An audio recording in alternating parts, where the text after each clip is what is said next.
Hello everyone, आप सभी का स्वागत है। आज की क्लास में हम लोग हिस्ट्री बेसिक डिस्कस करने वाले हैं।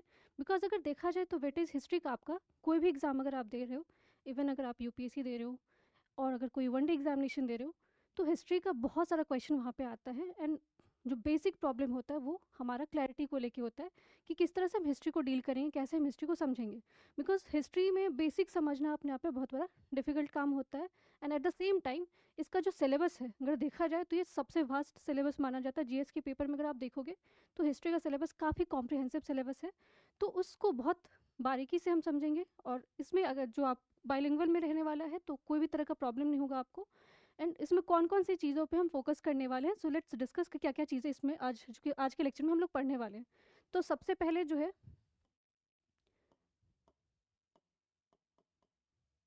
मीनिंग देखेंगे हम लोग हिस्ट्री का कि क्या होता है, कहाँ से इसको ट्रेस किया जाए। और देन सोर्सेस, हिस्ट्री में कौन कौन से सोर्सेज को हमें रेफर करना है, कहाँ कहाँ से हम हिस्ट्री को पढ़ सकते हैं। And then all basic facts, जितने भी बेसिक फैक्ट्स हैं हिस्ट्री में उसको भी हम लोग आज की वीडियो में देखने वाले हैं। और साथ में हम लोग इंडस वैली सिविलाइजेशन को भी आज ही स्टार्ट करेंगे क्लास में, ठीक है। सो ये तो आज का मैंने आपको बता दिया क्या क्या चीज़ें हमें करना है आज। सो स्टार्ट करते हैं। सबसे पहले मीनिंग, ठीक है। तो अगर देखा जाए तो हिस्ट्री जो है it's self a word which is came from the Greek word, ठीक है। ग्रीक वर्ड है जिसका नाम है हिस्टोरिका, ठीक है। बार बार आप सुनते होगे हिस्टोरिया या हिस्टोरिका।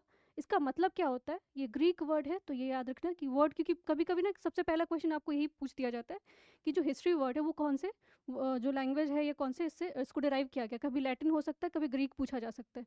तो ये आपका किस चीज़ से डिराइव किया गया, ग्रीक वर्ड से डिराइव किया गया। जिसका लिटरल मीनिंग अगर पूछा जाए आपको कि इसका स्पष्ट जो है अर्थ क्या होगा, तो इसका स्पष्ट जो अर्थ होगा उसका मीनिंग इंक्वायरी और इन्वेस्टिगेशन। अगर आप किसी चीज़ के बारे में जानकारी एकत्रित कर रहे हो, किसी चीज़ को बहुत ही बारीकी से समझने की कोशिश कर रहे हो, तो that is also the part of history, उसको भी इतिहास ही बोला जाएगा, ठीक है। It study human activities, society, culture, events. जितने भी आपको सोसाइटी में जो भी आपको कल्चरल इवेंट्स हुए हैं, जो भी आपको ह्यूमन एक्टिविटीज़ हैं, वो सारी चीज़ों को किसके अंदर रखा जाता है, इतिहास के अंदर रखा जाता है। History connect the past with the present. ये जो आपका इतिहास है वो हमें कनेक्ट करता है किस चीज़ से, आपका जो भूतपूर्व आपने जो अपने पास्ट पे जो भी इंसिडेंट आपके साथ हुआ है उसको कनेक्ट करता है, प्रेजेंट से कनेक्ट करता है। एंड इससे एक और चीज़ याद रखना है कि कुछ जो आपको फेमस थिंकर है, जो कुछ फेमस हिस्टोरियंस है, उनके भी लाइंस अगर आपको याद रहेंगे तो ज़्यादा अच्छा रहेगा। जैसे कि एक फेमस नाम है आपका E.H. कार्कर, ठीक है। इन्होंने हिस्ट्री के बारे में, इतिहास के बारे में क्या बोला है कि history is a continuous dialogue between the present and past, ठीक है। इसका मतलब है कि जो इतिहास है वो परस्पर आपका निरंतर जो बोला जाए, वो आपका जो भूतपूर्व में चीज़ें हुआ है एंड जो आपका प्रेजेंट में भी चीज़ें चल रहा है, उस दोनों के बीच में क्या आपका एक डायलॉग है। और ये अनएंडिंग डायलॉग है, कभी ख़त्म होने वाला डायलॉग नहीं है। ये हिस्टोरियन E.H. कार बोलते हैं। एंड एक और फेमस हिस्टोरियन है जिनका नाम है R.G. कॉलिंगवुड। R.G. कॉलिंगवुड बोलते हैं हिस्ट्री को क्या करते हैं, वो डायरेक्टली कनेक्ट करते हैं किस चीज़ से, कि history is something like a science, ठीक है। वो जैसे आप साइंस को पढ़ते हो, इतिहास भी साइंस के जैसे है, क्योंकि it is both a science, act as evidence and as an art. ये दोनों चीज़ों के अंदर रखा जाता है। इसमें आप एज अ स्टोरी भी कभी कभी पढ़ लेते हो कि इस राजा ने ये किया था, वो किया था। बट अगर उस राजा के बारे में आप बात कर रहे हो, so you must have the evidence, आपके पास कोई ना कोई साक्ष्य होगा, कोई ना कोई प्रूव होगा, तभी उस चीज़ों के ऊपर आप बात करते हो। So history is not a only about the facts. बस ऐसा नहीं कि हमें बस चीज़ों को रटना होता है, समझना भी होता है और उस चीज़ के बारे में हमें तर्क भी देना होता है। इसीलिए हिस्ट्री को हम साइंस के जैसे भी ट्रीट करते हैं। और ये खासकर आपको 18 सेंचुरी में जो हिस्टोरियंस आए थे, इन्होंने इसको बहुत अच्छे से डिफाइन किया था। और इनको ही प्रत्यक्षवाद बोला जाता है, इनको ही पॉजिटिविस्ट बोला जाता है। So this is the meaning. अगर मीनिंग पूछा जाए तो सबसे पहले याद रखना है कि कौन से शब्द से लिया गया है, ये ग्रीक वर्ड से लिया गया है, जिसका मतलब अगर देखा जाए तो हिस्टोरिका या हिस्ट्रिया बोला जाता है इसको। और इसका लिटरल मीनिंग अगर आपको पूछा जाए कि एकदम साफ स्पष्ट शब्दों में बताओ कि इतिहास क्या है, तो it's all about the inquiry and investigation. आप किसी चीज़ के बारे में जब छानबीन करते हो और उसको कनेक्ट करते हो, पास्ट को कनेक्ट करते हो आज से, ठीक है। So that is the history. तो ये हिस्ट्री का मीनिंग आपको समझ में आ गया होगा। Now next thing is sources. ये स्रोत जो है, इतिहास को समझने के लिए हम कहाँ कहाँ से स्रोत यूज़ करते हैं, कौन कौन सा सोर्सेज हमारे लिए इंपॉर्टेंट होता है इतिहास को समझने के लिए। अभी तो इसको इतिहास को और अच्छे से समझेंगे। बिफोर दैट एक और चीज़ जो बेसिक चीज़ है आप लोग के लिए, कि अगर आपका हिस्ट्री वीक है, ठीक है, बहुत अच्छे से अगर हिस्ट्री पे कमांड नहीं है, खासकर हिस्ट्री में बहुत सारे लोगों को प्रॉब्लम होता है, उनको चीज़ें समझ में नहीं आती है। तो जिनका बेसिक अगर वीक है, तो बेसिक के लिए आप क्या कर सकते हो, NCERT इस बुक को रेफ़र कर सकते हो। अब यहाँ पे भी प्रॉब्लम आ जाता है कि NCERT कौन सा को पढ़ना है, क्या क्लास 6 से लेकर 12 तक पूरा पढ़ना है, पूरा नहीं पढ़ना होता है। अगर आपको मान लो कि बिल्कुल भी चीज़ें समझ में नहीं आ रही है, तो 3 क्लासेस को आप रेफ़र कर सकते हो, क्लास 6 to 8। अगर एकदम बेसिक क्लियर नहीं है, अगर आपको नहीं चीज़ें समझ में आ रही है, तो 6th वाला ओल्ड NCERT बात करी हूँ, नया वाला नहीं, जो आपको पुराना वाला NCERT है उसके बारे में बात करी। अभी तो NCERT चेंज हो गया आपका। क्लास 6th वाले में आपका एंशिएंट है, प्राचीन भारत है, ये आपको बेसिक क्लियर हो जाएगा यहाँ से। एंड देन 7th वाले में मिडिवल हिस्ट्री है, एंड 8 में आपका मॉडर्न हिस्ट्री है। तो अगर आपको इंडियन हिस्ट्री समझना है और अगर आपका बेसिक बिल्कुल भी क्लियर नहीं है, अगर आपको बेसिक में बहुत ज़्यादा प्रॉब्लम आता है, समझ में नहीं आ रहा है, तो क्लास 6, 7 एंड 8 को आप रेफर कर सकते हो। बट अगर आपका बेसिक क्लियर है, आपका प्रॉब्लम कहाँ पे आ रहा है, एडवांस लेवल पे प्रॉब्लम आ रहा है, so then you are going to refer the, अगर आपको वर्ल्ड हिस्ट्री में भी कमांड करना है, तो वर्ल्ड हिस्ट्री के लिए क्लास 9th को आप रेफर कर सकते हो, class 9th world history. But अगर आपका प्रॉब्लम एडवांस लेवल पे है, एडवांस लेवल पे भी प्रॉब्लम होते हैं, तो एडवांस लेवल पर अगर प्रॉब्लम है, तो क्लास 12th का आप NCERT पढ़ोगे, वहाँ से चीज़ें आपका क्लियर हो जाएगा। बट वन डे एग्जाम के लिए इतना काफ़ी है। बट अगर आप बहुत बड़ा कुछ एक्स्ट्रॉर्डनरी करना चाहते हो, अगर आपको PhD वगैरह करना है, so then you will refer to the graduation level वाला। आप ग्रेजुएशन लेवल का देख सकते हो, मास्टर्स लेवल का देख सकते हो, जिसमें आपको अगर पता हो तो RS शर्मा का बुक है आपका,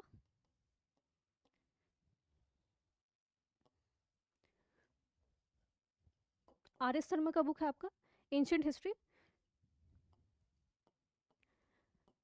RS शर्मा, ये आपका एंशिएंट हिस्ट्री है। देन आपका मिडिवल के लिए सतीश चंद्रा का बुक है।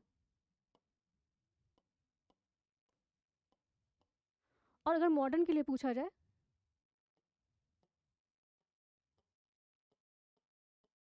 मॉडर्न के लिए 2 बुक है आपका, एक तो बिपिन चंद्रा का भी बुक है, वो थोड़ा सा आपको सिंपल लैंग्वेज में लगेगा, और दूसरा आपका शेखर बंदोपाध्याय का बुक है। तो ये 2 बुक है जिसमें आपको जो भी आपको बुक प्रेफर करना आप कर सकते हो। तो ये आपका एडवांस लेवल के लिए है, और बेसिक अगर आपको क्लियर करना है तो ऑलरेडी मैंने बता दिया, आपको NCERT करना है। तो ये सोर्सेज आपको समझ में आ गया होगा हिस्ट्री कहाँ से पढ़ना है। ऑल्दो मैं आपको बहुत ही सिंपल लैंग्वेज में चीज़ें समझाने की कोशिश करूँगी, आपका कोई डाउट वैसे रह नहीं जाएगा अगर आप इसको वीडियो को एकदम एंड तक आप देखते हो, तो टाइम वेस्ट आपका बिल्कुल भी नहीं होगा।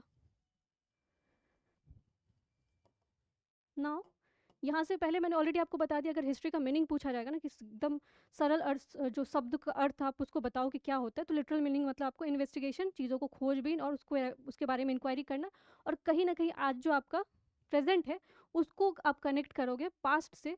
ये इवन आपके EH कार ने भी बोला है कि ये अनएंडिंग डायलॉग है प्रेजेंट और पास्ट के बीच में, ठीक है। Now we will going to discuss about the sources. जब इतिहास को समझते हैं तो सोर्सेज का बहुत बड़ा रोल होता है। अगर हिंदी में इसको समझा जाए तो जो आपका स्रोत है वो बहुत इंपॉर्टेंट रोल प्ले करता है। इतिहास को कहीं भी पढ़ना आप शुरू करोगे तो उसको डायरेक्टली हमें कनेक्ट करना पड़ता है किस सारी चीज़ों से, सोर्सेज से, स्रोत से। तो सोर्सेज आपका इसको हम टाइप में देखते हैं। सोर्सेज आपका 2 पार्ट में डिवाइड हो जाता है। शॉर्ट में लिख रही हूँ लिटरेरी, इसको ही हम लोग क्या बोलते हैं, साहित्यिक स्रोत बोलते हैं। एंड सेकेंड है आपका आर्कियोलॉजिकल।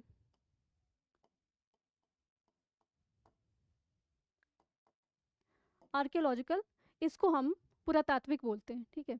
अब लिटरेरी सोर्सेज को ही सब डिवाइड कर दिया जाता है, धार्मिक और अधार्मिक में, जिसको रिलीजियस एंड नॉन रिलीजियस। अब नॉन रिलीजियस को ही सेकुलर भी बोल दिया जाता है और धर्मनिरपेक्ष साहित्य भी बोल दिया जाता है, या इसको सेक्युलर भी बोल सकते हैं, ठीक है। सो लिटरेरी सोर्सेज को हम क्या करते हैं 2 पार्ट में, एकदम ध्यान से सुनोगे धीरे धीरे चीज़ें समझ में आएगी। अभी लग रहा होगा पता नहीं क्या चीज़ें चल रहा है, बट अगर कॉन्सेंट्रेशन रखोगे तो आपको समझ में आ जाएगा। लिटरेरी सोर्सेज को, साहित्यिक स्रोत को 2 पार्ट में डिवाइड कर देते हैं, religious and second is non religious. Non religious को ही सेकुलर भी बोला जाता है, धर्मनिरपेक्ष भी बोला जाता है। रिलीजियस वाले को धार्मिक स्रोत बोला जाता है। इसमें जो रिलीजियस वाला है, जो धार्मिक जो आपका सोर्सेज है, उसमें जनरली आपको जैसे कि रामायणा हो जाएगा, वेदास हो जाएगा, बुद्धिज़्म का भी आ सकता है। बुद्धिज़्म का आपको कभी कभी नॉन रिलीजियस में भी रखा जाता है। तो जनरली आपको वेदास और रामायणा, महाभारत, जो आपको ये सारे टेक्स्ट हैं वो रिलीजियस में आएंगे। एंड जो नॉन रिलीजियस वाला, जिसको हम सेकुलर बोल रहे हैं, उसमें आपको जनरली जैसे कि कालिदास का लिखा हुआ मेघदूतम है, रघुवंशम है, वो सारी बुक आपको कहाँ पे आएगा, नॉन रिलीजियस में आएगा। एंड इसके अलावा आपको कौटिल्य का अर्थशास्त्र है, उसको भी सेकुलर वाले में हम लोग रखते हैं। इसके अलावा एक और बुक इसी के अंदर आ जाता है, सब इसको अलग से हम लोग डिवाइड करके लिख देते हैं। थर्ड वाला, ट्रेवलर अकाउंट। ट्रेवलर अकाउंट मतलब, या फॉरेनर अकाउंट भी बोला जाता है, जो विदेशी यात्री आए थे आपको भारत में, प्राचीन समय में आए या मध्यकाल में आए या आपको इवन मॉडर्न टाइम में आए, और इन्होंने जो इतिहास में, भारतीय इतिहास के बारे में लिखा, उसको हम लोग कहाँ पे रख देते हैं, फॉरेन टेक्स्ट में रखते हैं। एंड फॉरेन टेक्स्ट में हम बात करते हैं, जैसे कि एग्जाम्पल हो जाए आपका इत्सिंग है, आपका हुनसैंग है, फाहियान है, अलबोरोनी है, इवन इबन बतूता है। इन सारी, इन्होंने जितने भी अकाउंट्स लिखे, इन्होंने जितने भी बुक लिखे, वो सारे बुक्स को कहाँ रखा जाता है, ट्रेवलर या फॉरेनर अकाउंट्स में रखा जाता है। तो पहला सोर्सेज आपको समझ में आ गया होगा। सोर्सेज दो तरह का हो गया आपका, आर्कोलॉजिकल, जिसको पुरातात्विक बोलते हैं, and literary sources. Literary sources को भी हमने 3 पार्ट में डिवाइड कर दिया। नाउ आर्कोलॉजिकल सोर्सेज देखते हैं, जिसको हम लोग हिंदी में पुरातात्विक बोल रहे हैं। सो आर्कोलॉजिकल सोर्सेज में क्या क्या चीज़ें आती है आपकी, इंस्क्रिप्शन,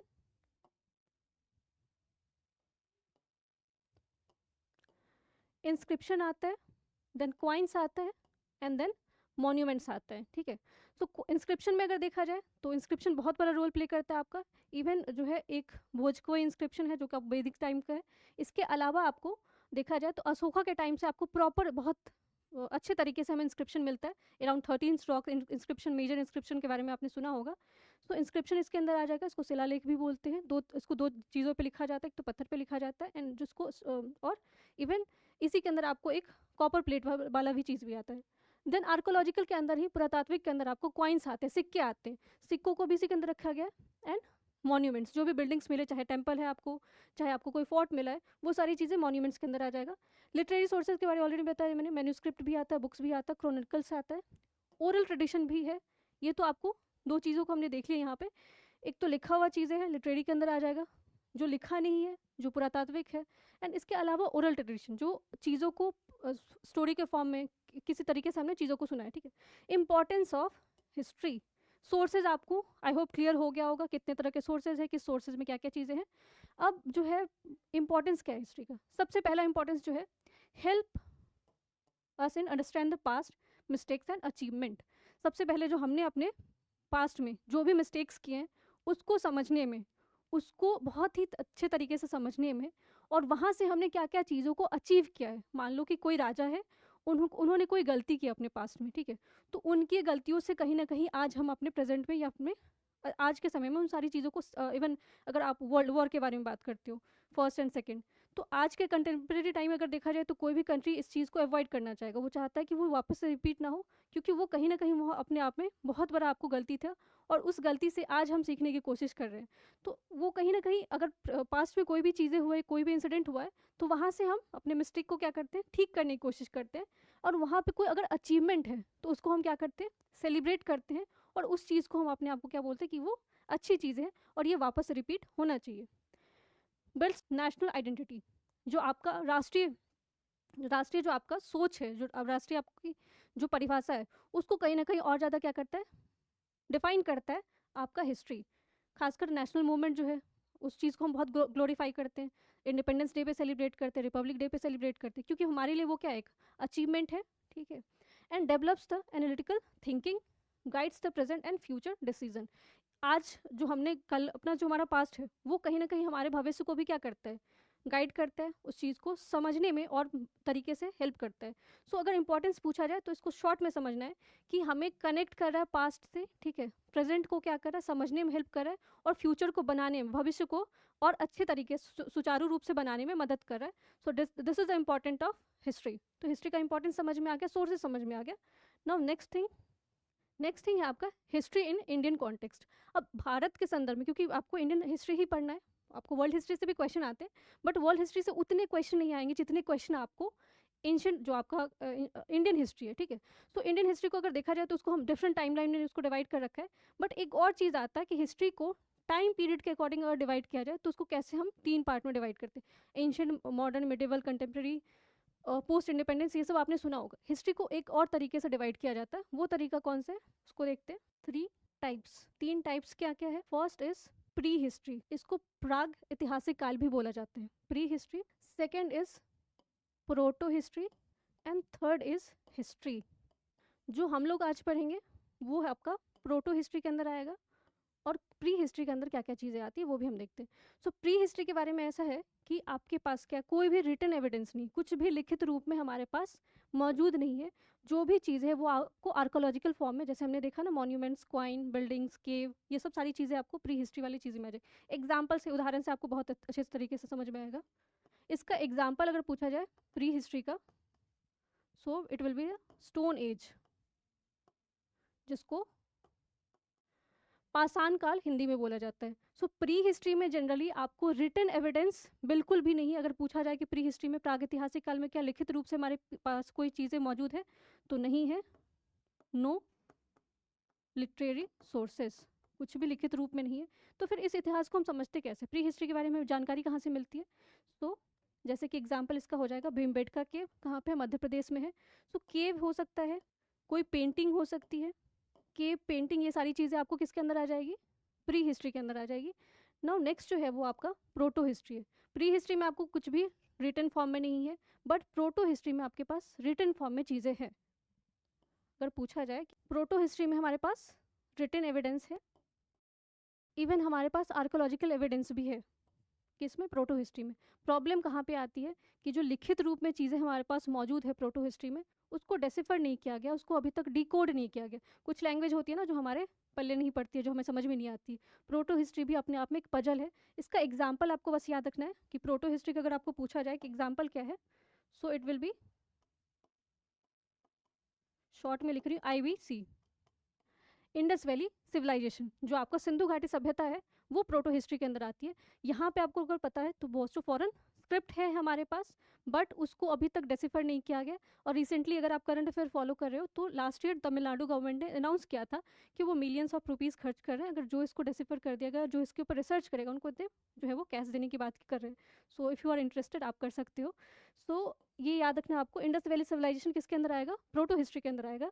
एंड लास्ट जो हम लोग पढ़ते हैं, जो इतिहास के बारे में हम समझते हैं, वो हिस्ट्री के अंदर आता है। जो हिस्ट्री है इसमें आपको आर्कोलॉजिकल एंड लिटरेरी सोर्सेज दोनों हैं, और ये दोनों एक दूसरे को क्या करते हैं, कॉम्प्लीमेंट करते हैं, दोनों एक दूसरे को समझने में हेल्प करते हैं।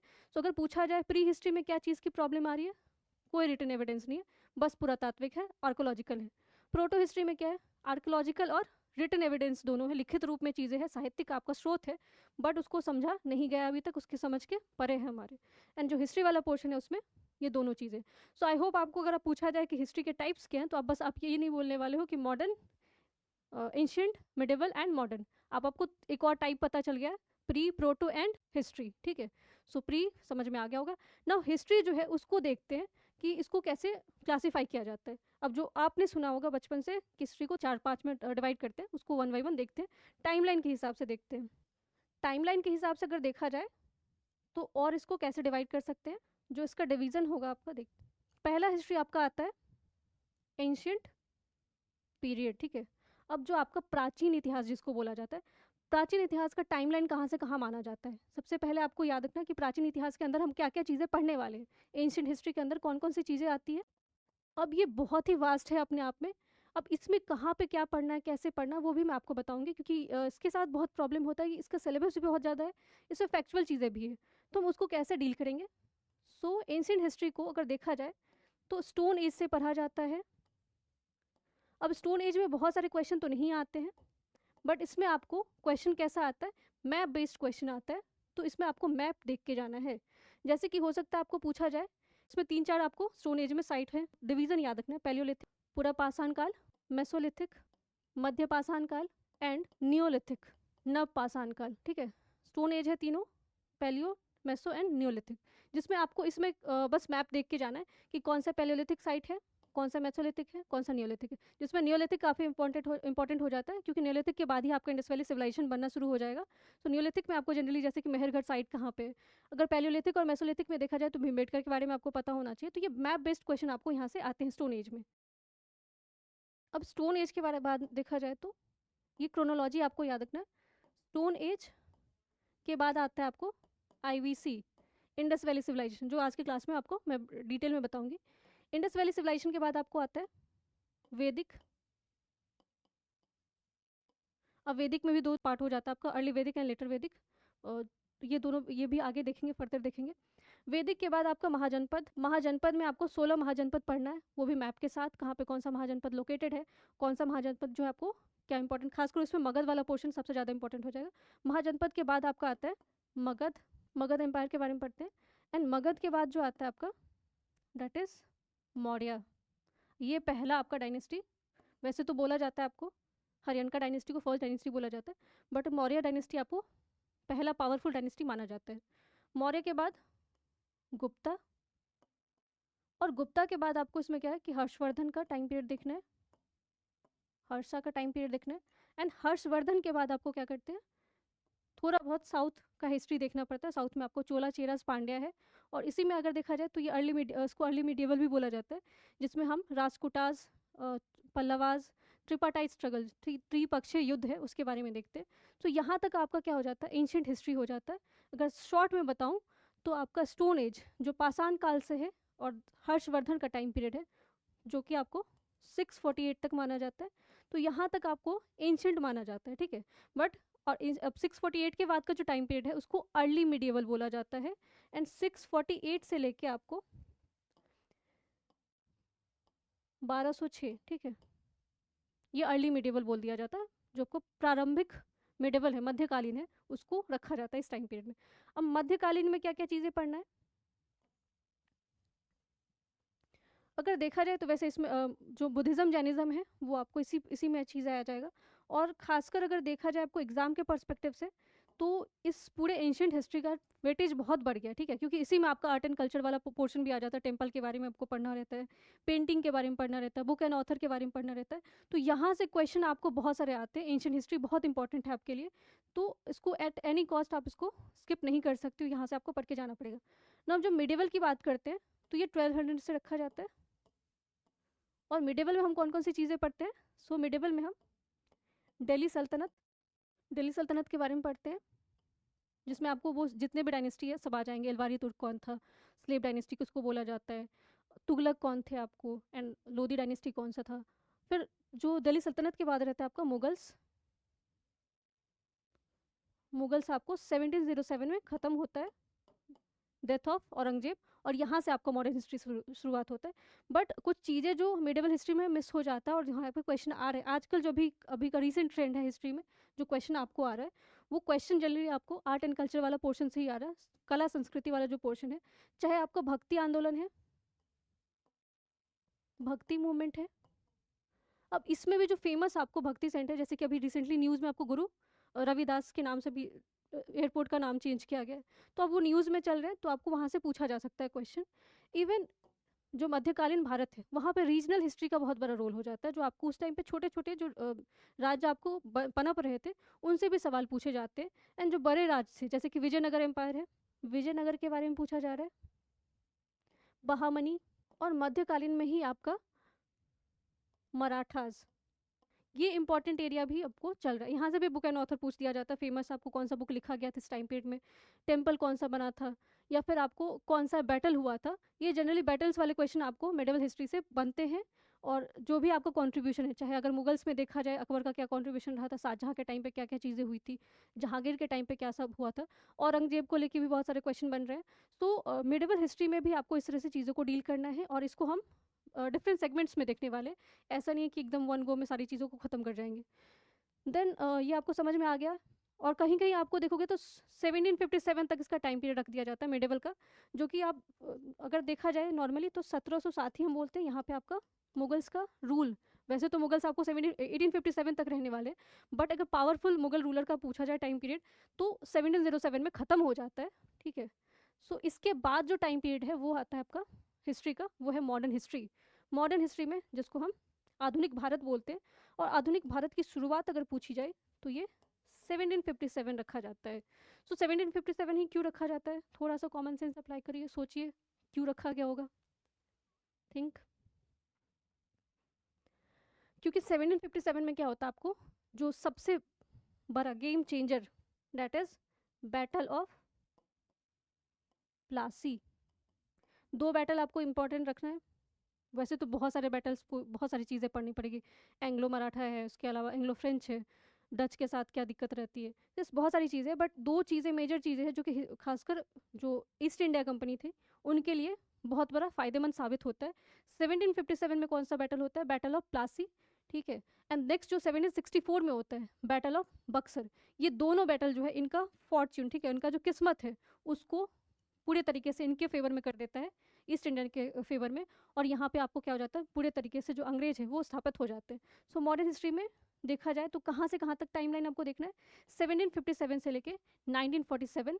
अब मॉडर्न हिस्ट्री में ये काफ़ी कॉम्प्रिहेंसिव है, क्योंकि हमें 18th सेंचुरी में खासकर देखा जाए तो सोशल रिफॉर्मर्स के बारे में भी पढ़ना है, ट्राइबल्स मूवमेंट के बारे में भी पढ़ना है, and at the same time जो पर्सनैलिटी आपको उस टाइम पे फेमस थे 18th सेंचुरी में उनके बारे में पढ़ना है। ड्रेन ऑफ वेल्थ हुआ था उसके बारे में पढ़ना है। रेवेन्यू सिस्टम, आपको कर सेवा किस तरह का लगाया गया था। इसके अलावा अगर देखा जाए तो एक्ट्स बहुत इंपॉर्टेंट हो जाते हैं, आपको अधिनियम बहुत ज़्यादा इंपॉर्टेंट हो जाता है मॉडर्न हिस्ट्री में, तो अधिनियम के बारे में भी पूछा जाता है ये पूरा आपको। एंड जो नेक्स्ट सेगमेंट आता है वो आता है आपका नेशनल मूवमेंट, ठीक है, जो राष्ट्रीय आंदोलन हुए थे स्वतंत्रता के लिए, जो आंदोलन किए गए थे, और खासकर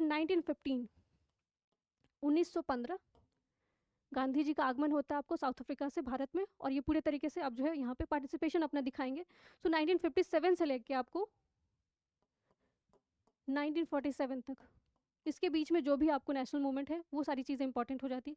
चाहे आपको जालियांवाला बाग होगा, ठीक है, चौरी चौरा का मूवमेंट होता है, या फिर उसके अलावा अगर देखा जाए तो साइमन कमीशन का पॉइंट जो भी आएगा, उसके अलावा आपको सिविल डिसोबीडियंस है।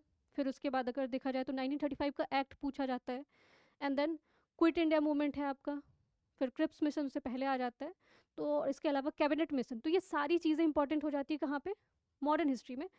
देन आता है आपका पोस्ट इंडिपेंडेंस। 1947 के बाद जो भी चीज़ें हुई है वो आपको किस चीज़ के अंदर आती है, पोस्ट इंडिपेंडेंस के अंदर आती है।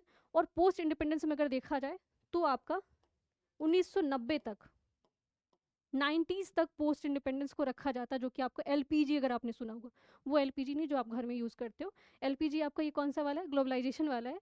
तो यहाँ तक हम पोस्ट इंडिपेंडेंस के बारे में पढ़ते हैं, और 90s के बाद का अब तक का जो हिस्ट्री है उसको हम कंटेम्प्रेरी हिस्ट्री बोलते हैं, ठीक है। तो ये पोस्ट इंडिपेंडेंस समझ में आ गया होगा, मॉडर्न भी समझ में आ गया होगा। तो ये ऐसे हमें चीज़ों को डील करना है। अगर देखा जाए तो बहुत लंबा सिलेबस है, बहुत वास्ट है, बट हम उन सारी चीज़ों को पढ़ेंगे जो हमारे एग्ज़ाम के लिए इंपॉर्टेंट है। इधर उधर की चीज़ें नहीं, बकवास टाइम पास नहीं करना है, क्योंकि एग्ज़ाम बहुत इंपॉर्टेंट है, एग्ज़ाम क्लियर करना है तो हमें फोकस्ड होकर पढ़ना पड़ेगा, एंड हमें वही चीज़ों को पढ़ना पड़ेगा जो इंपॉर्टेंट है, क्योंकि टाइम बहुत लिमिटेड है हमारे पास, ठीक।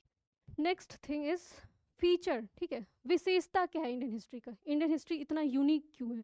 अगर देखा जाए तो उसको इतना हर सिलेबस में, हर जितना भी एग्जाम दोगे ना, हर जगह आपको हिस्ट्री पूछा जाता है, तो कुछ तो इसका इंपॉर्टेंस रहा होगा, कुछ तो इसका वेटेज है, कुछ तो ऐसा है जो कि लोगों को पढ़ने पर मजबूर कर रहा है।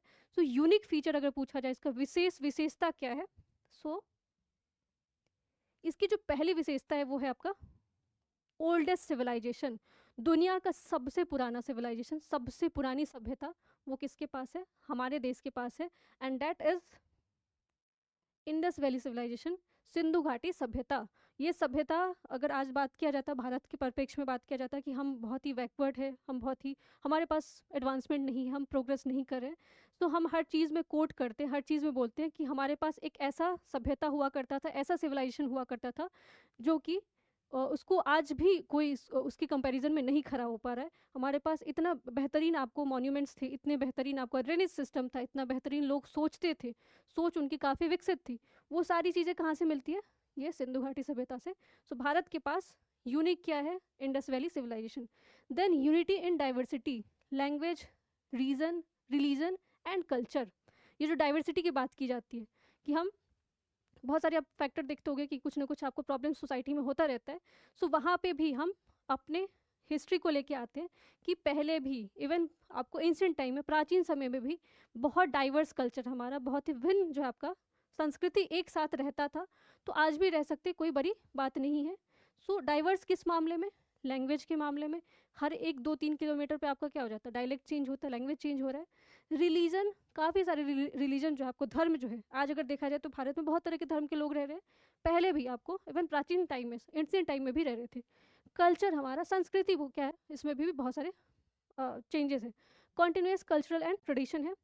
Influence of religion and philosophy, जो फिलॉसफी है जिसको हम दर्शन बोलते हैं। सो दर्शन भी हमारा क्या है, डिफरेंट टाइप्स का है। Darshan in sense 6 philosophy, Indian philosophy के बारे में आपने सुना होगा, चारवाक के बारे में सुना होगा, इवन मीमांसा के बारे में सुना होगा, वेदांता के बारे में सुना होगा, बुद्धिज्म, जैनिज्म, ये सारे फिलॉसफी आपको भारत में ही विकसित हुआ है। Colonial experience and freedom, despite of colonial जो है आपका डोमिनेंस, हमने क्या किया, सर्वाइवल किया। सर्वाइवल ही नहीं किया, हमने बहुत अच्छा जो है उनको रिस्पॉन्स भी दिया, रिप्लाई भी दिया, और अपनी जो आज़ादी है उसको हमने क्या किया, उनसे छीन के ली थी। सो इसके लिए भी हमारा जो है पूरा इतिहास यूनिक बन जाता है। So oldest civilisation, diverse culture, culture जो आपका ट्रेडिशन कंटिन्यू है, बहुत सारी चीज़ें इसमें बदलाव भी आया है, बहुत सारी चीज़ें हमने दुनिया को दिया है, चाहे योगा के बारे में बात किया जाए, चाहे फिलॉसफी के बारे में बात किया जाए। एंड कोलोनियल एक्सपीरियंसेस, ये मॉडर्न हिस्ट्री का पार्ट हो गया। सो ये यूनिक चीज़ें है। नाउ जो आज का टॉपिक स्टार्ट करेंगे हम, क्योंकि यहीं से आपको पढ़ना है। ऑलरेडी मैंने बता दिया, स्टोन एज में आपको ज़्यादा कुछ नहीं करना, मैप को देखना है, और खासकर NCERT में आपका क्लास 6 का मैप है, उसको एक बार जाके आप देखो। मैप बेस्ड क्वेश्चन वहीं से आपके एग्जाम में आते हैं। एंड जो यहाँ पे इंट्रोडक्शन जो है आपका, वो पोर्शन आता है आपका इसमें, इंडस वैली सिविलाइजेशन का हम देखते हैं इसमें कि क्या क्या चीज़ें हमें देखना है। तो इंडस वैली सिविलाइजेशन बहुत ज़्यादा न्यूज़ में आपका अभी भी चल रहा है। पिछले साल भी ऑलरेडी मैंने बताया कि तमिलनाडु गवर्नमेंट ने अनाउंस किया था। इसके अलावा एक साइट आपका, ठीक है, एक जो एरिया रिलोकेट किया गया, डिस्कवर किया गया, वो कहाँ पे मिला हमें? जैसलमेर में मिला है। और इससे ये पता चल रहा है कि इसका एक्सटेंशन बहुत और बहुत अलग तरीके से था, जो हम लगता है कि कहाँ से कितना ये लिमिटेड था, क्या था, नहीं था। सो किसी ना किसी वजह से न्यूज़ में रहता ही रहता है। जैसे धोलावीरा को लेकर लास्ट साल भी आपका न्यूज़ में चीज़ कुछ आई थी। उससे पहले लोथल को म्यूज़ियम वहाँ पे बनाया गया, डॉकयार्ड म्यूज़ियम बनाया गया, तो इस वजह से भी न्यूज़ में। तो जो चीज़ें न्यूज़ में रहती ना, वहाँ से हिस्ट्री में क्वेश्चन आ जाते हैं। सो सबसे पहले देखते हैं कि इंडस वैली सिविलाइजेशन के बारे में। ये पहला आपका अर्बन सिविलाइजेशन है। अभी अर्बन सिविलाइजेशन के बारे में अगर बात किया जाए, आपको शहरीकरण के बारे में बात किया जाए, तो ये 4.0 चल रहा है, ठीक है, 4th पे चल रहा है अभी। बट अगर पहला पूछा जाए भारत में 1.0 पहला अर्बन या पहला शहरीकरण कहाँ पे, कब हुआ था, तो ये सिंधु घाटी सभ्यता के टाइम पे हुआ था। टाइम पीरियड बहुत इंपॉर्टेंट हो जाता है, आपको समय काल पूछ दिया जाता है, क्योंकि फैक्चुअल क्वेश्चन ऐसे ही बनते हैं कि आपको पूछा जा सकता है कब से कब तक जो है वो सिंधु घाटी सभ्यता का टाइम पीरियड माना जाता है। तो ये 2600 मतलब 2600 BCE से लेके आपको 1900 BCE तक टाइम पीरियड माना जाता है। किसका? सिंधु घाटी सभ्यता का टाइम पीरियड माना जाता है। नाउ एक और क्वेश्चन जो कि अभी रिसेंटली और ज़्यादा न्यूज़ में चल रही थी, naming of Indus valley civilization, ठीक है। सो अभी तक आपने 2 नाम सुना होगा, तो सिंधु घाटी सभ्यता बोल देते हैं, दूसरा इसको क्या बोलते हैं, हड़प्पा संस्कृति बोलते हैं, हड़प्पन कल्चर बोलते हैं, सिविलाइजेशन नहीं बोलते। Civilization itself a huge term, ठीक है, अम्ब्रेला शब्द है, इसके अंदर बहुत सारी चीज़ें आती है। तो 2 नाम से इसको अभी तक आपने जाना होगा, सिंधु घाटी सभ्यता और हड़प्पा कल्चर। थर्ड नेम जो है NCERT जो अभी नया आया है उसको, उसमें आपको घग्गर जो सरस्वती सभ्यता है उस नाम से भी जाना जाता है। तो तीनों नाम आपको याद रखना है, सिंधु घाटी सभ्यता, Indus valley civilization, Harappan culture, Ghaggar Saraswati river civilization, सभ्यता भी बोला जाता है। अब तीनों नाम के पीछे लॉजिक, कॉमन सेंस बस यूज़ करना है। सिंधु घाटी इसलिए बोला जाता है क्योंकि इसके जितने मैक्सिमम साइट हैं, जो भी आपको एरिया डिस्कवर किया गया वो सिंधु नदी के तट पे ही किया गया, इसलिए इसको सिंधु घाटी सभ्यता बोला जाता है। हड़प्पन अगर बोला जाए, ठीक है, हड़प्पन सिविलाइजेशन अगर बोला जाए, तो पहला आपको जो साइट डिस्कवर हुआ था, पहला जो एरिया इसमें डिस्कवर किया गया था 1921 में, किसके द्वारा किया गया था? दयाराम साहनी के द्वारा किया गया था, इसीलिए इसको हड़प्पन साइट भी बोलते हैं। एंड लास्ट जो आपका सरस्वती, अब ये सरस्वती रिवर अगर देखा जाए तो एक्सटिंक्ट माना जाता है, ये आपको विलुप्त हो चुका है, बट इसके ट्रेसेस मिलते हैं, तो उसके बेसिस पे भी इसका नाम जो है वो सरस्वती सभ्यता रखा गया है। तो तीनों नाम याद रखना है, टाइम पीरियड याद रखना है आपको, 2600 से लेके 1900 BC तक। पूरा जो सिविलाइजेशन है वो कौन से रिवर के सामने विकसित हुआ है? इंडस रिवर के सामने हुआ है। क्वेश्चन आप लोगों के लिए है कि इंडस रिवर जो आपको सिंधु नदी है उसके सहायक नदी का नाम बताओगे, आप लोग कमेंट सेक्शन में बताओगे। सिंधु नदी के कितने जो है ट्रिब्यूटरीज हैं, ठीक है, और अगर प्रेजेंटली अगर पूछा जाए सिंधु घाटी सभ्यता कहाँ से कहाँ तक इसका फैलाव है, कहाँ तक ये जो है उसका एक्सटेंशन है, सो ये आपका प्रेजेंट है इंडिया एंड पाकिस्तान। और एरिया वाइज अगर देखा जाए तो पाकिस्तान में सिंधु घाटी सभ्यता का एरिया ज़्यादा बड़ा है इंडिया के हिसाब से। अब ये इसके यूनिक फीचर क्या क्या थे? प्लान्ड सिटीज़, बहुत ही आपको इवन अगर आप देखोगे जो अच्छा सिटी है ना वहाँ पे चीज़ों को बहुत प्लानिंग के तरीके से बनाया जाता है। खासकर बेस्ट एग्जांपल अगर देखा जाए तो चंडीगढ़ का एग्जांपल आप देख सकते हो। देन एडवांस ड्रेनेज सिस्टम, ठीक है, बहुत ही प्रॉपर तरीके से ड्रेनेज सिस्टम, सीवेज आपका जो है नाली का जो पानी है वो कैसे जाना चाहिए, किस तरह से उसको जो है मेन जो स्ट्रीट है जो मेन नाली है उसको कैसे कनेक्ट किया जाए, इन सारी चीज़ों के बारे में भी हमें जानकारी मिलती है। एंड स्ट्रॉन्ग इकोनॉमी, इनका जो अर्थव्यवस्था था वो सबसे स्ट्रॉन्गेस्ट माना जाता है। और जिस भी सोसाइटी को और जिस भी टाइम पीरियड में जिनका स्ट्रॉन्ग इकोनॉमी होगा, जिनका आर्थिक रूप से बहुत ज़्यादा सक्षम होंगे, उनका संस्कृति आपको बहुत ही स्ट्रॉन्ग माना जाता है, क्योंकि हर चीज़ को चलाने के लिए आपको पैसे की ज़रूरत पड़ती है। नाउ डिस्कवरी ऑफ सिविलाइजेशन, जिसका डिस्कवरी है सिविलाइजेशन का, ये कहाँ से कब हुआ था, कैसे हुआ था। सो एक कहानी तो आप लोग ऑलरेडी आपने सुना होगा कि जो है ईंटों का काम चल रहा था, रेलवे कंस्ट्रक्शन साइट चल रहा था जहाँ पे रेलवे का जो ट्रैक है वो लगाया जा रहा था। तो लोग वर्कर जो थे वहाँ पे उनको कुछ ईंटें मिली थी, ठीक है, क्योंकि कंस्ट्रक्शन जब उसका चलता है तो आपको काफ़ी सारे वहाँ पे जो है चीज़ों को इधर उधर करना पड़ता है। सो जो लेबर है, जो वर्कर है, उनको ईंटें मिल रही थी, और वो ईंटों के साथ जो है यूनिक चीज़ें ये थी कि सारी ईंटें एक ही रेशियो में मिल रहा था। अब एक तो ब्रिटिशर्स जो वहाँ पे काम कर रहे थे वो एकदम सरप्राइज हो गए कि ये अचानक से इनको इतना बड़ा खजाना कैसे मिल गया, ठीक है। सो अब वो उस ईंटों को क्या करते हैं, लंदन भिजवाते हैं, ठीक है, और उसके ऊपर रिसर्च करवाते हैं, तो उनको पता चलता है कि ये बहुत पुराना ईंट है, ठीक है। अब इनको इंटरेस्ट नहीं था कि ईंटों में, इनका इंटरेस्ट था कि खजाना एक और मिलना चाहिए। सो इसके ऊपर रिसर्च होता है, ठीक है, अलेक्जेंडर कनिंघम इसके ऊपर रिसर्च करवाते हैं, बट बहुत ज़्यादा इंटरेस्ट नहीं लिया जाता है। कब तक? 18 सेंचुरी तक बहुत ज़्यादा इंटरेस्ट नहीं लिया जाता है। बट 19 सेंचुरी में क्या होता है कि वापस से उसी साइट के आसपास चीज़ें मिलना शुरू होती है, फिर इनका इंटरेस्ट आता है। तो 1921 में जो दयाराम साहनी है, ठीक है, इन्होंने क्या किया, पहला साइट डिस्कवर किया जिसको हड़प्पा के नाम से जानते हो। मोहनजोदड़ो, ये भी इंपॉर्टेंट है, ये भी पूछा जाता है, ये 1922 में, एक साल बाद आर.डी. बनर्जी के द्वारा क्या किया जाता है, इसको ढूंढा जाता है। नाउ अगेन क्वेश्चन आप लोगों के लिए, क्योंकि इसमें आपको थोड़ा बहुत खुद से भी चीज़ों को ढूंढना पड़ेगा। हड़प्पा अगर पूछा जाए तो कौन सा रिवर के पास बना हुआ है? मोहनजोदड़ो तो आपको पता है इंडस रिवर के पास है। हड़प्पा रिवर कौन से रिवर के पास जो है उसको विकसित किया गया था? These discovery prove that India had highly developed civilization in ancient times। जब ये चीज़ें मिली, और अगर देखा जाए ना तो एकदम कॉमन सेंस और लॉजिक की बात है कि जो अंग्रेज थे इसके ऊपर ज़्यादा रिसर्च उन्होंने क्यों नहीं किया। सिंपल आंसर है, अगर अंग्रेज भारत में टिके हुए थे, so they have the one theory, ठीक है, किस लिए आए थे भारत? वो हमें सिविलाइज करने के लिए आए थे, ठीक है, हमें विकसित करने के लिए आए थे। अगर ये चीज़ को मान जाते कि यहाँ पे ऑलरेडी ही एक बहुत ही विकसित सिविलाइजेशन था, सभ्यता था, तो कहीं ना कहीं उनका सिविलाइजेशन थ्योरी तो फेल हो जाता है। तो ये चीज़ों को उन्होंने इग्नोर इसीलिए किया बहुत लंबे समय तक। बट खासकर जब राष्ट्रीय आंदोलन होता है, आपका स्वतंत्र आंदोलन जब शुरू होता है, तो हम अपने एंशियंट पास्ट को खंगालना शुरू करते हैं, और उसी जो आपको खोजबीन में ये चीज़ें हमें सामने निकल के मिलती है। और जिसका बेस्ट एग्जाम्पल है दयाराम साहनी द्वारा हड़प्पा की खोज 1921 में, एंड 1922 में मोहनजोदड़ो आर.डी. बनर्जी। क्वेश्चन आपको याद रखना है, हड़प्पा कौन से रिवर के सामने है। नाउ मैप बहुत इंपॉर्टेंट है, आपको एक्सटेंट पता होना चाहिए कहाँ से कहाँ तक फैला हुआ है। तो अगर इसको एकदम बेसिक सेंस में देखा जाए तो कहाँ से कहाँ तक फैला है?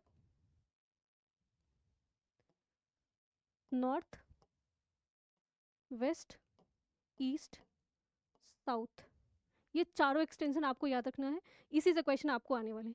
ईस्ट में अगर देखा जाए तो है आपका आलमगीरपुर,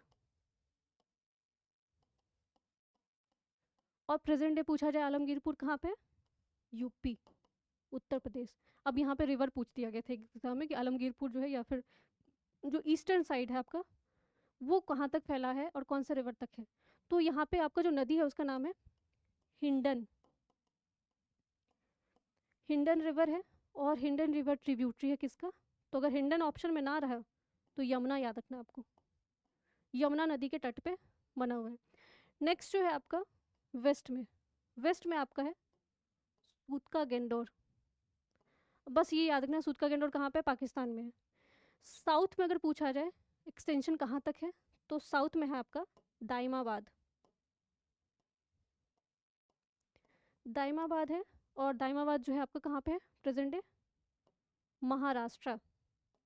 अगेन इसके रिवर जो इंडिया में है वहाँ पे आपको रिवर पूछा जाएगा।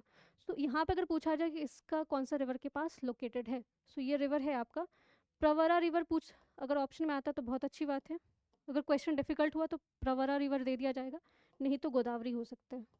तो गोदावरी आया या प्रवरा आया, दोनों में से अगर प्रवरा है तो उसको ही टिक करोगे। एंड अगर पूछा है नॉर्दर्न, ठीक है, उत्तर में कहाँ तक फैलाव है सिंधु घाटी सभ्यता का, सो उत्तर में आपका नॉर्दर्न में मांडा है, मांडा जम्मू एंड कश्मीर यहाँ तक फैला हुआ है ये। एरिया वाइज अगर देखा जाए तो ये तो हर साल आपको अपडेट होगा, कुछ ना कुछ नया ऐड होते जा रहा है। सो अगर अभी के लिए पूछा जाए टिल नाउ, तो 1.3 मिलियन स्क्वायर किलोमीटर में आपको पूरा सिंधु घाटी सभ्यता फैला हुआ है। Then its cover the part of Punjab, Sindh, Gujarat, Rajasthan, Haryana, Afghanistan, ठीक है। सो पाकिस्तान में भी है, अफगानिस्तान में भी फैला हुआ है। एंड इंडिया में अगर देखा जाए तो कौन कौन से स्टेट को कवर करता है, पंजाब, गुजरात, राजस्थान, हरियाणा। मेजर रिवर्स जो इसके आसपास है सिंधु घाटी सभ्यता, क्योंकि मैंने बोला ट्रिब्यूटरी आपको, इसीलिए मैंने पूछा था। सो इंडस तो अपने आप में हो जाएगा, Ravi, Chenab, Ghaggar and Hakra. The wide spread shows a political and cultural unity. अब ये जो इतना इसका फैलाव है ना, इतना आपको एक्सटेंशन, जो जोग्राफिकल एक्सटेंशन दिख रहा है, भूगोलिक विस्तार दिख रहा है, उससे ये पता लगता है कि ये काफ़ी ज़्यादा आपको क्या था, विकसित था, और काफ़ी लोगों को, डाइवर्स कल्चर को भी रिप्रेजेंट कर रहा है, ठीक है। अफगानिस्तान में भी, पाकिस्तान, इंडिया, सब जगह फैला हुआ है। Now this is a map, ये मैप दिमाग में फिक्स करना पड़ेगा। जैसे दाइमाबाद यहाँ पे दिख रहा है, महाराष्ट्र है। रंगपुर पूछा गया एग्जाम में ऑलरेडी, ये कहाँ पे आपका, ये आपका गुजरात में है। पादरी पूछा गया है, ठीक है, ये भी आपका गुजरात में। रोजदी गुजरात में है। सुरकोटडा जो है आपका गुजरात में है। लोथल, इसके अलावा कोटजी पूछा गया। ये कुछ चीज़ें हैं जो कि आपको याद रखना है, जो पाकिस्तान में इधर साइड आपको मिल जाएगा। धोलावीरा बहुत इंपॉर्टेंट है, ये इंडिया में है। प्रवास पाटन, ये भी प्रवास पाटन, ये भी कहाँ पे है, गुजरात में है। देन कुछ चीज़ें, आलमगीरपुर ऑलरेडी मैंने आपको बता दिया। राखीगढ़ी हरियाणा में है। अब कुछ चीज़ें हैं, कहाँ से क्या क्या चीज़ें मिली, ये इंपॉर्टेंट है, जो कि एग्जाम में पूछा जाता है। सो इस मैप को एकदम, इसको आप स्क्रीनशॉट ले लेना, या फिर इसको एक बार थोड़े से देख लेना, क्योंकि यहीं से क्वेश्चन आपको आते हैं एग्जाम में। कुछ चीज़ें हमें याद रखना है जो कि पूछा जाता है कि कौन से जगह से क्या क्या चीज़ें मिली हैं, ठीक है। सो हड़प्पा के बारे में अगर पूछा जाए तो इंपॉर्टेंट साइट है आपको ट्रेड एंड कॉमर्स के लिए। यहाँ पे आपको ग्रेनरी मिला है, ठीक है, 6 ग्रेनरीज मिला है, 6 ग्रेनरी, अर्थात अन्नाघर, ठीक है, जिसको अन्न को जो स्टोर कर रखते हैं, अनाज को, ग्रेन्स को जो स्टोर कर रखते हैं, वो 6 आपको कहाँ पे मिला है, हड़प्पा में मिला है। मोहनजोदड़ो में लार्जेस्ट सिटी माना जाता है। अगर इंडिया में पूछा जाए ना एरिया वाइज सबसे लार्जेस्ट कौन सा है, तो आंसर राखीगढ़ी हो जाएगा। अगर ओवरऑल पूछा जाए कि सिंधु घाटी सभ्यता का सबसे बड़ा आपका साइट कौन सा है, तो मोहनजोदड़ो हो जाएगा, ठीक है। इंडिया में राखीगढ़ी, हरियाणा। यहाँ से आपको क्या क्या चीज़ें मिली है, ग्रेट बाथ मिला है। डांसिंग गर्ल, ये तो ऑलरेडी पूछा गया था। डांसिंग गर्ल जो कि आपको किस चीज़ से बना हुआ है, कांस्य से, ब्रॉन्ज से बना हुआ है। ये भी कहाँ पे मिला है, मोहनजोदड़ो में मिला है। इवन पशुपति सील के बारे में आपने सुना होगा। अब इतना डिटेलिंग जा रहा है क्वेश्चन कि आपको पूछ दिया जाता है कि कहाँ से मिला है। सो पशुपति सील मोहनजोदड़ो से मिला है। धोलावीरा, ये बहुत इंपॉर्टेंट है, और ये अगर कोई भी एग्जाम आप दे रहे हो तो बहुत बार फ्रिक्वेंटली इसमें यहाँ से क्वेश्चन बन रहे हैं। इसका जो यूनिक फीचर, यूनिक चीज़ें क्या है, वाटर हार्वेस्टिंग सिस्टम, पानी को कैसे उसको संचय किया जाए, उसको कैसे कंजर्व किया जाए, ये इसका यूनिक है। और एक और चीज़ याद रखना आपको, सिंधु घाटी सभ्यता में अगर देखा जाए तो ये भारत में इकलौता, ठीक है, इंडिया में इकलौता आपका यूनेस्को हेरिटेज साइट के अंदर आता है। ये इकलौता यूनेस्को हेरिटेज साइट है सिंधु घाटी सभ्यता के अंदर, अंडर आईवीसी इन इंडिया बोल रही हूँ, ठीक है। कौन सा नंबर का ये है, 40th नंबर का, 40 नंबर का इसको बनाया गया था। 3-4 साल हो गया जब से यूनेस्को हेरिटेज साइट बना, तब से कुछ ना कुछ क्वेश्चन इसके यहाँ से पूछे जाते हैं। और ये आपको, ये इतना यूनिक इसके बारे में क्या चीज़ है कि अगर आप आज के लोकेशन में भी धोलावीरा को देखोगे तो ये कम्प्लीटली डेजर्ट वाले रीजन में है, एरिड रीजन में है, जहाँ पे पानी प्रॉपरली सप्लाई नहीं हो सकता है। उस टाइम पे भी यही दिक्कत थी, उस टाइम पे भी पानी का शॉर्टेज होता था। बट ये इनको वाटर हार्वेस्टिंग बहुत अच्छे तरीके से पता था, एंड इवन इनको इरिगेशन के बारे में पता था, इनको सिंचाई के बारे में बहुत अच्छी नॉलेज थी। सो इरिगेशन से क्वेश्चन अगर आ गया ना कि कौन सा साइट जो है इरिगेशन के लिए, सिंचाई के लिए फेमस था, तो धोलावीरा। और धोलावीरा है कहाँ पे, गुजरात में। Then Lothal, famous for its dockyard, बंदरगाह के लिए फेमस है। इसके अलावा यहाँ पे एक और चीज़ जो अभी तक एग्जाम में नहीं पूछा गया लोथल के बारे में, हो सकता है कि पूछ दिया जाए कि कौन सा ऐसा साइट है जहाँ पे आपको मेल एंड फीमेल दोनों स्केलेटन साथ में मिले। अब इससे लोग अज्यूम करें कि मे बी वहाँ पे उस टाइम पे भी शायद सती प्रथा रहा होगा, बट ये अजम्पशन है, ठीक है, हम इस चीज़ को नहीं बट एविडेंसली अगर देखा जाए, आपको साक्ष्य तरीके से देखा जाए तो पूछा जा सकता है कि कौन सा ऐसा साइट है जहाँ पे आपको मेल एंड फीमेल का दोनों का स्केलेटन साथ में मिला है। डबल बरियल जो बरियल का अगर पूछा जाए, डबल बरियल की प्रैक्टिस कहाँ पे होती थी? सो लोथल में होती थी। लोथल के बारे में एक और चीज़ याद रखना है, राइस हस्क, तो इसका मतलब है कि यहाँ पे धान की खेती होती थी, कहाँ पे? लोथल में। इससे ये चीज़ें पता चलती है। कालीबंगा में आपको फायर ऑल्टर मिले हैं, ठीक है। इसके अलावा आपको टेराकोटा ऑफ प्लॉ मतलब जुता हुआ खेत का भी आपको साक्ष्य मिलता है। कालीबंगा है कहाँ पे? राजस्थान। एक और साइट इंपॉर्टेंट जो यहाँ पे मेंशन नहीं है, छानो दारो, ठीक है, जो कि आपका कहाँ पे? पाकिस्तान में प्रेजेंट है। बीड्स मेकिंग के लिए, मोतियों के लिए, ठीक है, शिल्प कला होती है, जो मोती बनाने की जो कला होती है, उसके लिए फेमस था छानो दारो। तो ये सारी चीज़ें इंपॉर्टेंट आपको समझ में आ गई होगी, कहाँ से क्या क्या चीज़ें मिला है और किस चीज़ के लिए चीज़ें फेमस थी। Now this is the town planning जो आपको पूछा जाता है। भवन निर्माण जो था इनका वो बहुत ही इंपॉर्टेंट था। टाउन प्लानिंग बहुत इंपॉर्टेंट है, किस चीज़ के लिए फेमस था? सो ग्रिड पैटर्न, ठीक है, ग्रिड पद्धति जो थी 90 डिग्री पे क्या होता था? इंटरसेक्ट करता था। मतलब आपको बिल्कुल आज के जैसे नहीं है कि बहुत ही कंजस्टेड तरीके से सिटी को प्लान किया जाता, फ्री स्पेस में होता था। और आपको कौन कौन सी चीज़ें यहाँ पे मिली हुई थी? सिटीज़ वे डिवाइडेड इनटू सिटाडेल। अब सिटाडेल बहुत लोगों को समझ में नहीं आता क्या होता है। So citadel is generally a raised platform, ठीक है। अगर मान लो कि कोई एरिया है तो वहाँ पे आप इस जैसे अगर देखा जाए, सो एक चीज़ तो है कि यहाँ पे मे बी कास्ट सिस्टम, आपको जाति प्रथा नहीं थी, बट क्लास सिस्टम, वर्गीकरण आपका था, वो सिटाडेल से ही पता चलता है। अब सिटाडेल आपको दो तरह का मिला है, upper town and lower town. Upper town में माना जाता है कि जनरली जो आपको पैसे वाले लोग थे, हो सकता है ट्रेडर होंगे, एडमिनिस्ट्रेटिव सर्विस वाले लोग होंगे, उनको वो लोकेशन दिया गया था, वो वहाँ पे रहते थे।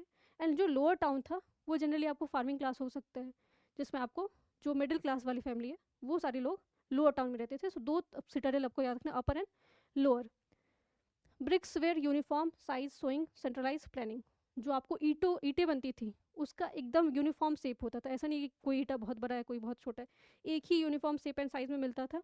And this reflect the strong urban administration, जो शहरीकरण था वो काफ़ी इनका विकसित था।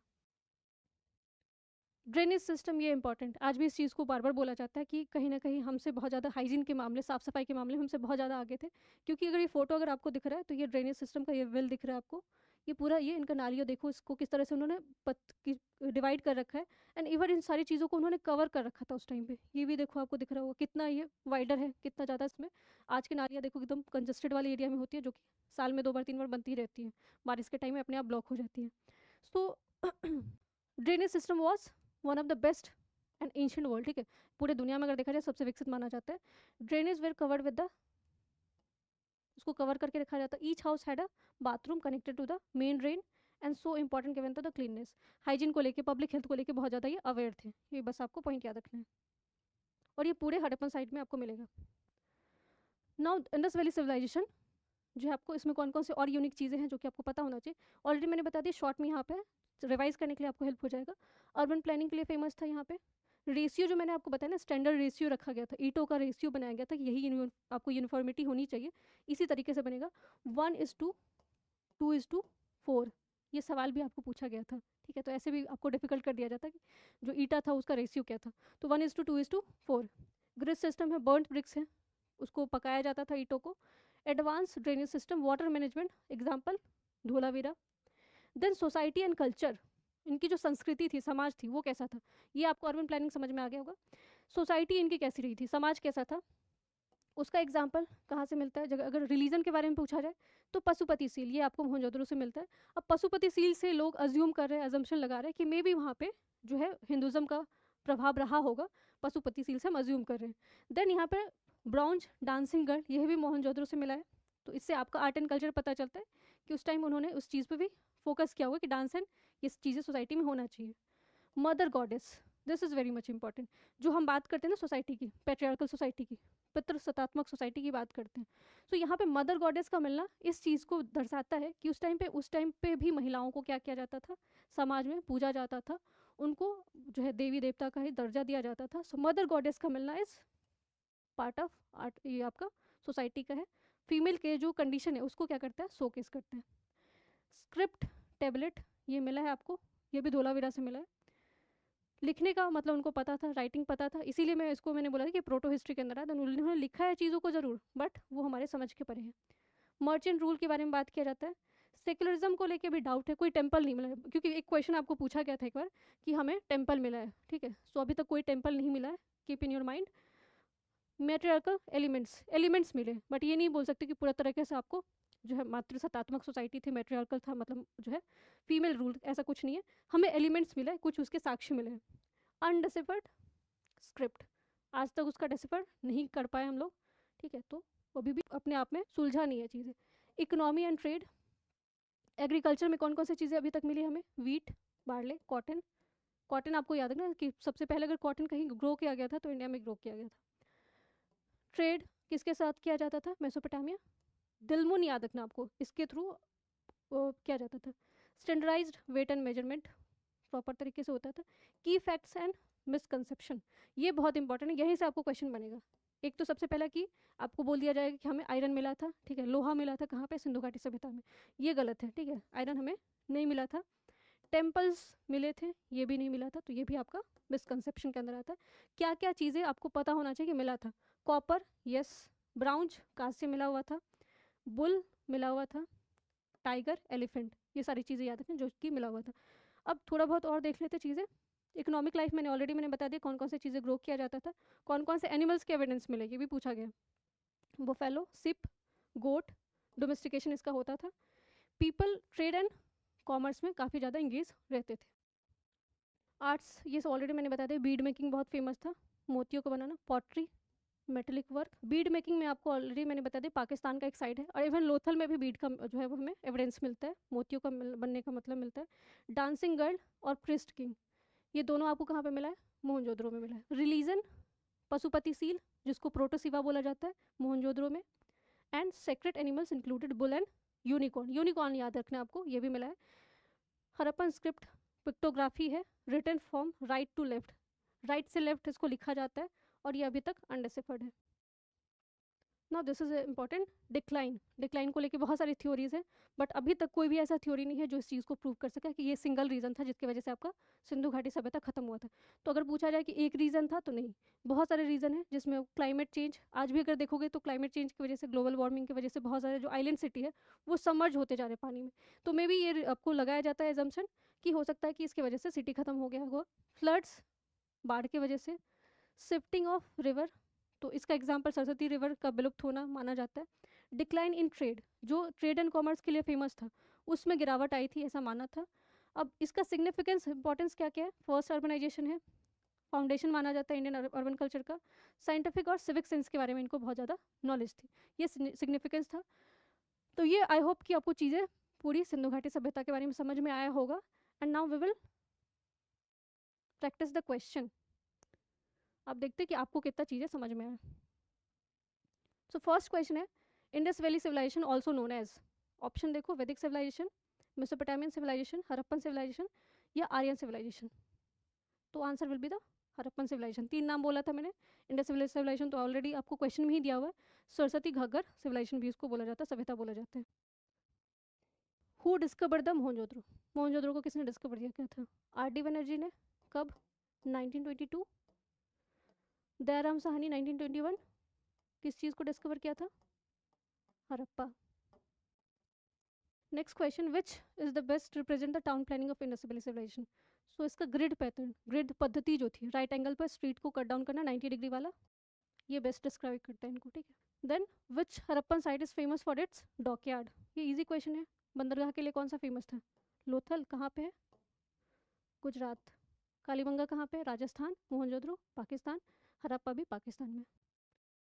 The script of the Indus valley civilization, कैसा था उनका स्क्रिप्ट, पिक्टोग्राफियल था, और ये अभी तक अनडिसिफर्ड है, वैसे अगर पूछा जाए तो राइट टू लेफ्ट था ये, ठीक है। Great bath, the great bath is located in Indus valley civilization, कहाँ पे मिला है, तो ये मोहनजोदड़ो में मिला है।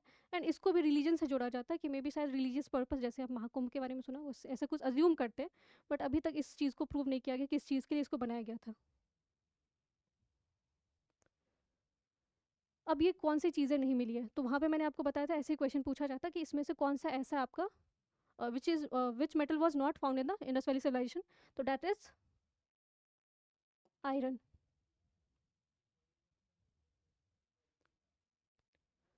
अब इंडस वैली सिविलाइजेशन का डिसिफर नहीं हुआ, ये इजी से क्वेश्चन है, कहाँ से कैसे लिखा जाता है, तो अनडिसिफर याद रखना आपको, ठीक है। अब कौन सा जो है, which of the following is not depicted on Indus valley civilization seal, तो ये हॉर्स होगा। वैसे अगर हॉर्स का एविडेंस पूछा जाए तो आपको मिला है सुतका गेंडोर है, जो कि प्रेजेंट पाकिस्तान में, बट अगर ऑप्शन में पूछा जाए कि नहीं मिला है ना, तो याद रखना हॉर्स ही अभी तक, अभी तो एनसीईआरटी में यही चीज़ें लिखा हुआ है, तो हम उसी के अकॉर्डिंग चलेंगे। ऑक्यूपेशन क्या था मेन, वैसे अगर यहाँ पे ऑप्शन में ट्रेड होता ना, ट्रेड एंड कॉमर्स, तो आंसर वही होता, बट ऑप्शन में नहीं है, तो एग्रीकल्चर याद रखना, क्योंकि एग्रीकल्चर से ही तो इनका ट्रेड एंड कॉमर्स बना हुआ था। कालीबंगन प्रेजेंट है कहाँ पे, तो राजस्थान, इजी क्वेश्चन था।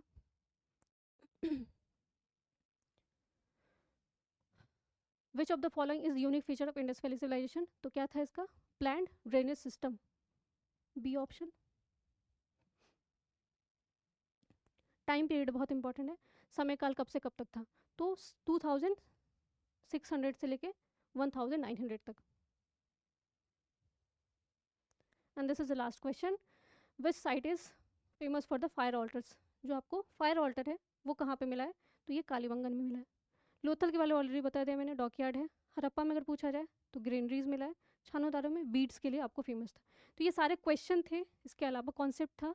अगर लगता है कि कोई सजेशन है आपकी तरफ से कि इसमें ये चीज़ें इंप्रूव होना चाहिए, ये चीज़ इसको इंक्लूड करना चाहिए, so please do right in the comment section, उस चीज़ को इंक्लूड किया जाएगा। अगर वीडियो पसंद आए तो वीडियो को लाइक करिए, चैनल को subscribe. Thank you so much.